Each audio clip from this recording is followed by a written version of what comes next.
actually really glad that we didn't get to the names talk where we find out whether or not any of us are psychopaths, because I think based on that potted history of my life, you could say I probably am.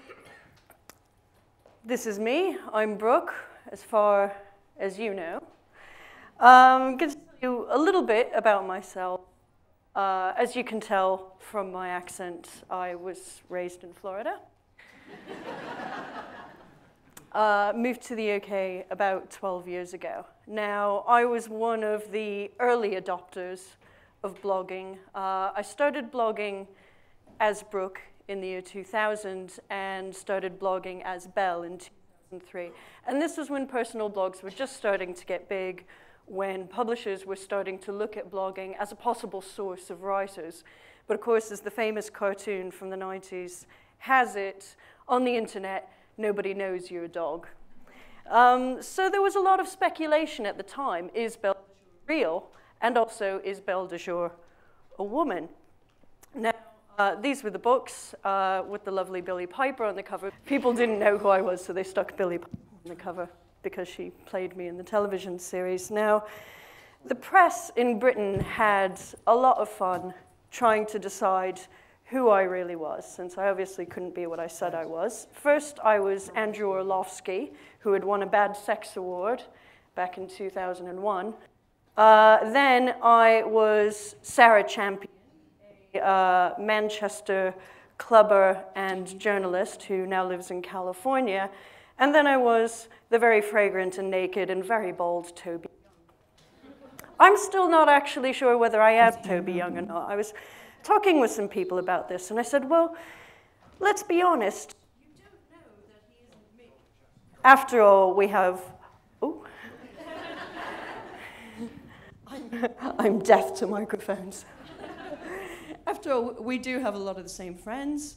We're both writers. No one's ever seen us in the same room at the same time. It could happen.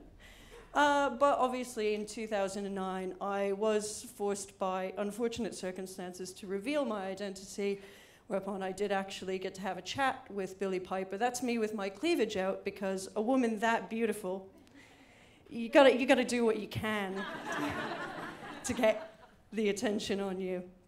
She was an absolutely lovely person and absolutely nothing like me.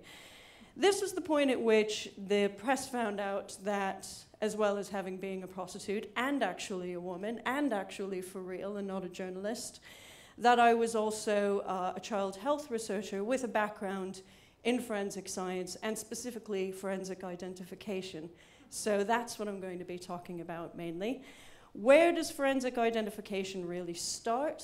In its modern form, it started in France in the late 19th century. Now, this is an illustration of what was used in France, and it was also picked up in the United States, for identifying criminals. Certain measurements were taken.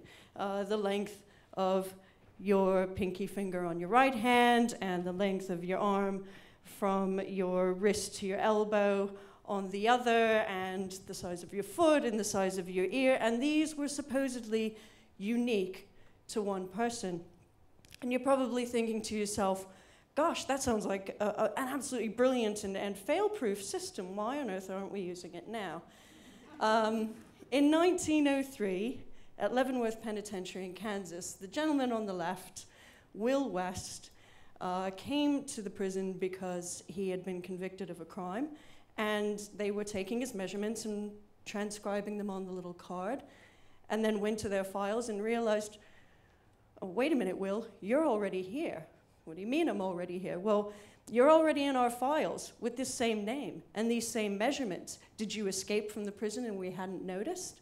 No, it turns out William West, the gentleman on the right, who, as far as anybody knows, was not actually related to him, had the same name and the same measurements. And that was what killed that system and allowed for the rise of fingerprinting, which is obviously so widespread with forensic identification today.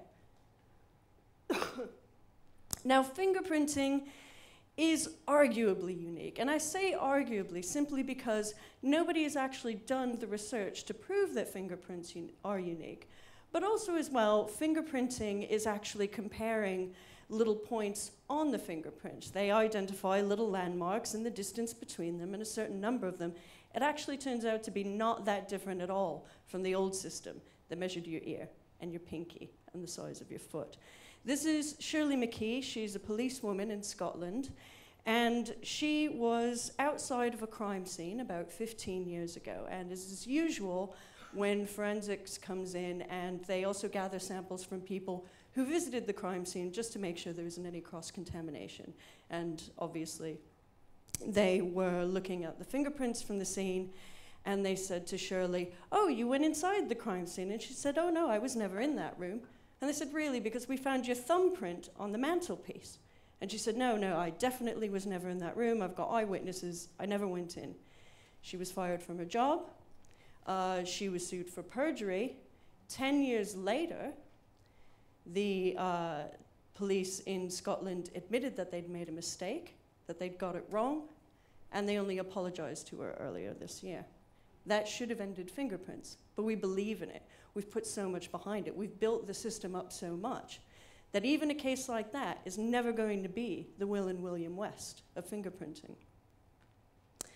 So really, a lot of things are actually dependent on what people believe to gain legitimacy as identification. And why have I put a little social media kind of bubblehead guy on the right? Is because in 2009, when I came out as Belle de Jour, I went in great secrecy to speak to India Knight from the Sunday Times. And we interviewed and had our photographs, and it was all going to be printed in 3 days' time. The night before, she emailed me in a bit of a panic. And she said, "I'm not being funny or anything, Brooke, but my editor thinks this might be a hoax. We need some way to prove that you are who you say you are." And I'm thinking, gosh, does she need a copy of my passport or something like that? She said, "No, can you go to your blog and write something that only I would know? And that will prove to my editor that you're you." So the physical, actual person was not good enough to prove that Brooke Magnanti is Belle de Jour, but the anonymous blog, which could have been Toby Young, was. What we believe has such a great effect. What this chart is representing on the left-hand side are different ways that people are identified biometrically in forensics. Going across the top are different qualities that need to be fulfilled in order for these things to be considered good. As you can see going across, there's nothing that gets full green lights all the way, not even DNA. So I want all the white people to join me in a white person moment and get your hands up. So if all the white people can raise their hands, please. You don't have to raise both, but you can. You totally can. Okay, and if you're white and you haven't got your hand up, I'm going to come and find you later. So if you were visited by a census worker in the United States, they'd come by and they'd see these people with their hands up and they'd say white person, and they tick the white person box. Now let's say you live like I live now in Britain. All the people with the hands up, if you were born in England or both of your parents were born in England, put your hand down. If you were born in Scotland or both of your parents were born in Scotland, put your hand down. If you were born in Wales, parents born in Wales, down. And now I hope a few Irish folks, hands going down. And if you're a gypsy, hand down. Hate to break it to y'all. Those of us who still got our hands up aren't white. Not according to the British census form. We're other. That was a bit of a discovery. But it goes both ways as well, because you can tick a box and be black, but you can't be black and Scottish, and you can't be black and Welsh. Although obviously, when you go there, black Scottish people exist, and black Welsh people exist. And that really brings me around to the main idea that I'm trying to get across, is the interplay between these somewhat arbitrary categories that we think have some roots in biological reality and how they actually play out in our lives. There's so much of it that is actually very specific to the culture you're in at the time. Every time you tick a box, the box ticks you right back. Identity is really identification codified. We like it. As other speakers have said, it's easy, it's convenient to have labels, and they're really, really useful. You know, they help us show the ways in which we are unique. They help us maintain our privacy. It's a good way to get to know people who have similar interests to yourselves. It's an easy way to get along in society. This is a cake. This isn't in the talk because it has anything to do with the talk. But one of the labs that I used to work in, we had competitive cake baking every Wednesday. And this was my shallow grave cake. I'm just putting this in here to spread the word about Cake Wednesday. And if you take nothing else from this talk, just take Cake Wednesday and start it at your own work. Right, back to the talk. So once you confirm your identity and you're someone like me who was anonymous and is out there now and has very differing public identities, what happens then? There's a price that comes with authenticating yourself, and it's the same whether you use a name or not. I was surprised to find, for instance, even though people now know my real name and my real face, there are more fake Brooke Magnantis on Facebook than there are fake Belles de Jour. And I thought, this is astounding. Surely more people could have pretended to be the anonymous me, but they really, really didn't. But people also represent themselves surprisingly accurately online. And this is something that is especially unusual in the internet age.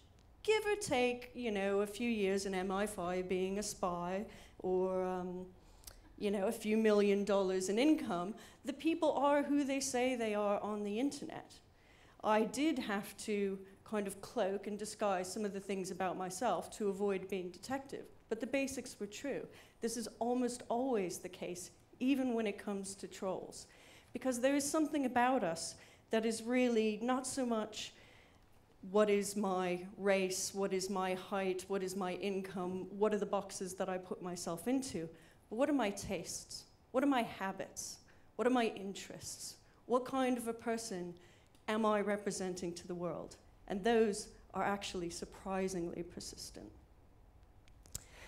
Online is really as valid a way of being as the real world. And I've used as an example here the diary of Samuel Pepys, who was the famous diarist in London, and someone took it upon themselves in the early days of blogging to take this diary and publish it like a blog. And it's fantastic reading.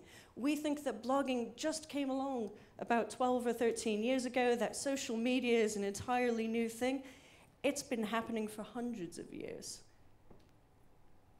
There's also the problem that if you tell a story often enough, the anecdote takes the place of your memory. Like, I can tell you that story about having to prove myself to India Night's editor by describing what shoes I was wearing at a photo shoot on my blog. I've told that story so many times that I'm actually referencing the fact that I've told that story over and over again. I don't have to go back and think about the actual memory. When we look at things like early childhood memories, very often people are remembering photographs of an event or what somebody else told them about an event rather than the actual thing that happened to them. So it raises a few interesting questions. Are we the summation of everything that came before us and everything we've done? Are we our parents and where they were born, plus whether or not we like country music? Or can we be like the good Buddhist supposedly does, to take each moment as it comes, to honor an existence that is free of anecdote, to breathe in and breathe out, and you are a new person creating yourself in every breath? Is it possible to do that and actually still be human? How much of identity is so innate to what humanness is? So this is René Descartes, who says, "I think, therefore pork dumplings." We end up pretty much where we started, which is in Second Life. That's my friend Kieran in the nursing outfit on the left, as you can tell. He's a big strapping Irishman. And that's me on the right, because on the internet, nobody knows you're a dog. And that's how you find me.